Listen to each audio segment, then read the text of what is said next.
my home. Havel, the owner of the local inn, I assume? That I am. How can I help you?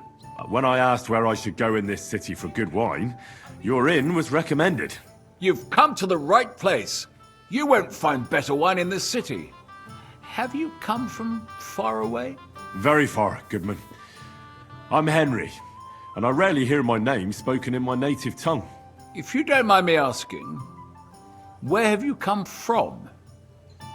It's not customary to be armed in my inn.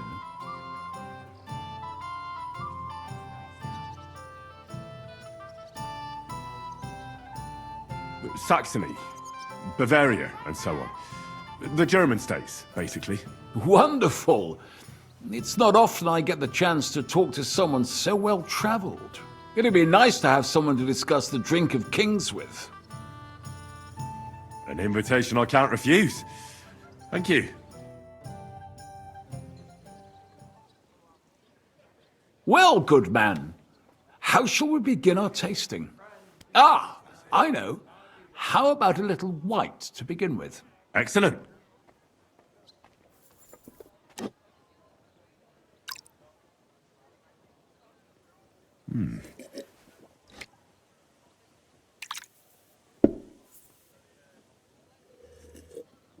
So, what do you say to that?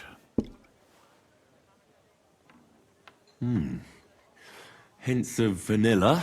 That's uncommon. And I have to say, that greenish spring color is perfect. You're right. A rare flavor and color tone. It's essentially a lighter wine. I like it because it's suitable for many occasions. When I don't know what to serve, I pull out a Moravian white. My father-in-law loves it. He'll be a blessed 70 years old this year, so I'm giving him a few casks to make his old age a little merrier. That's very kind of you. There's nothing but misers in this town. They wouldn't think twice about taking their own mother's last piece of bread. I'm not like that.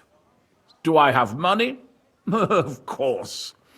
But I don't hoard it. I try to make people around me happy. And you're treating me to this wine. You're a real Samaritan, like it says in the Bible. You give drink to the thirsty. Anyway, let's have a cup of something else. My thoughts exactly. What shall we... Ah, I know. Let's have some red. How about a young Blaufränkisch from Austria? Or as we call it in Bohemia, Blue Frankovka. From you, Goodman, anything. Pour away.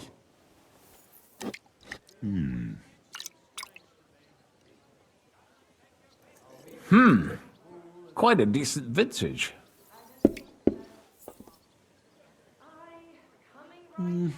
A bit bitter for my tastes. But you said it's a young Blaufränkisch. I'm getting notes of black currant. The colour is dark, almost purple, but as it should be.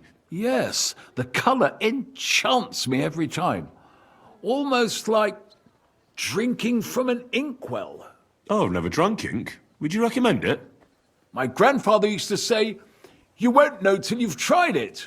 He lived and died by that saying. Uh-huh. What happened to him? Well, the poor fella suffered from ulcers. So one day, true to his favorite saying, he tried drinking spirits to cure himself. Burn the canker, he said. Well, he burnt it so thoroughly, he was dead in a week. God rest his soul. My God! To your grandfather, and his contribution to advancing the knowledge of medicine. I'll have a jug of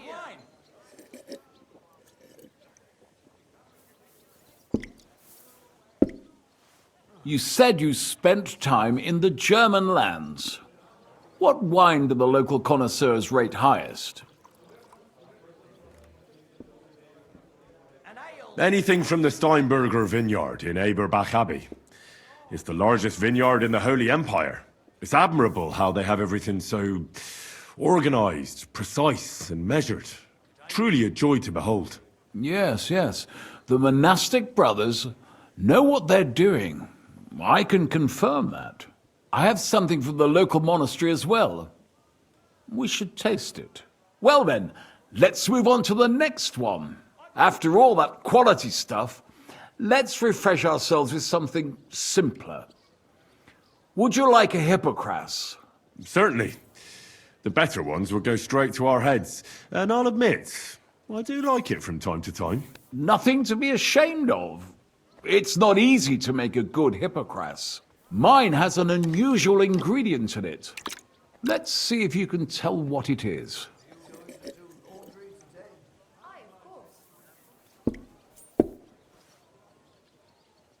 Very nice. I'd say it's mint? Precisely. It gives a nice freshness, wouldn't you say? And there's a garden full of it right behind the tavern. I don't know where to put it all. But it's missing some kick. I reckon your cook forgot to add something.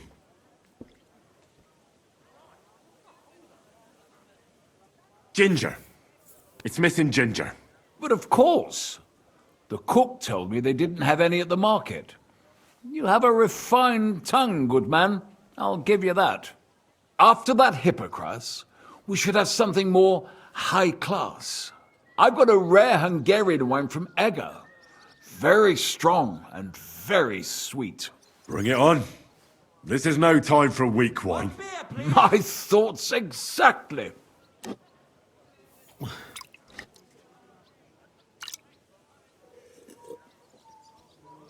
So what do you think?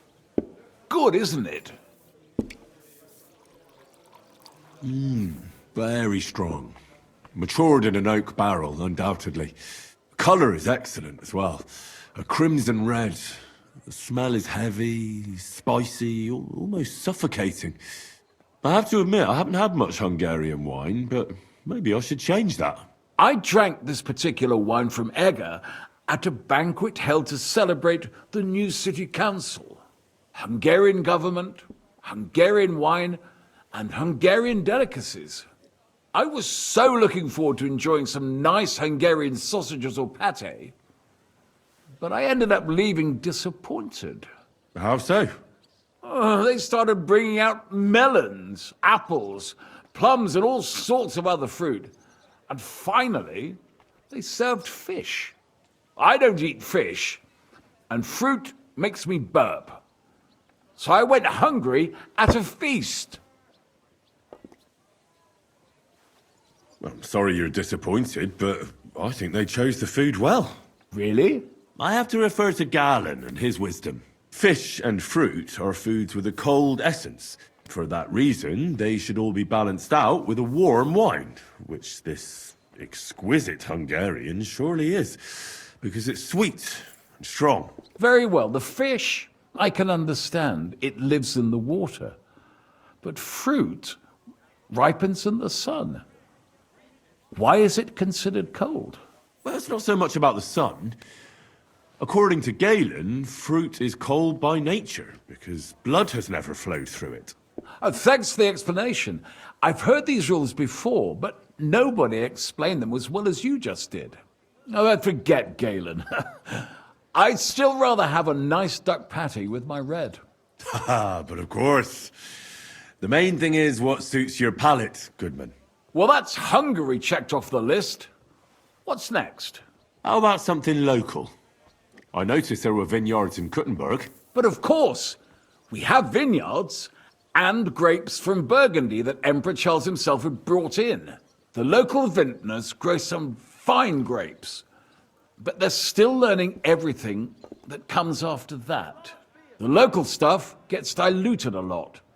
They flavor it with all sorts of shit, or leave it for vinegar. Don't tell me you don't have a drop of anything local that would be worth trying.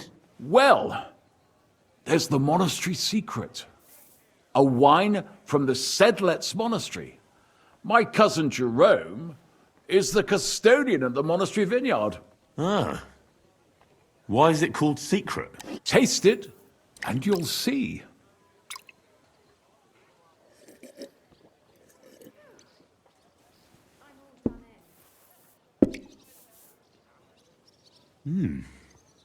Interesting. There's no trace of any flavor that shouldn't be there. Neither honey nor spices. Just the pure taste of wine. But there is something to it. Something I don't recognize.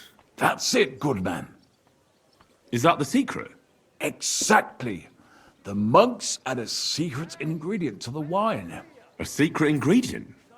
How do you know that? Like I said, my cousin Jerome is the custodian of the monastery vineyard, and I handle their supply.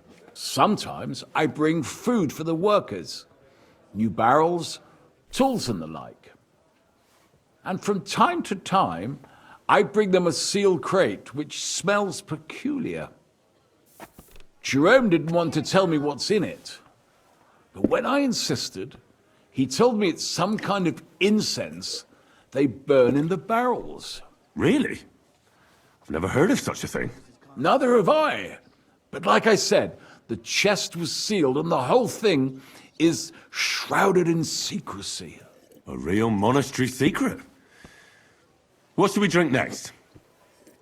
I'm glad you like my wine. But that's enough tasting for today. After all, I've offered you everything worth trying, and now the wine is starting to go to my head. But you're welcome to stay in my tavern as long as you like. I have to say, I really enjoyed our chat. It's rare to meet someone who really understands wine. I enjoyed your company a lot too. Nevertheless, I won't keep you, Goodman, and I'll bid you farewell. Farewell, and if you decide to extend your stay in Kuttenberg, stop by for a drink again. Definitely. God be with you.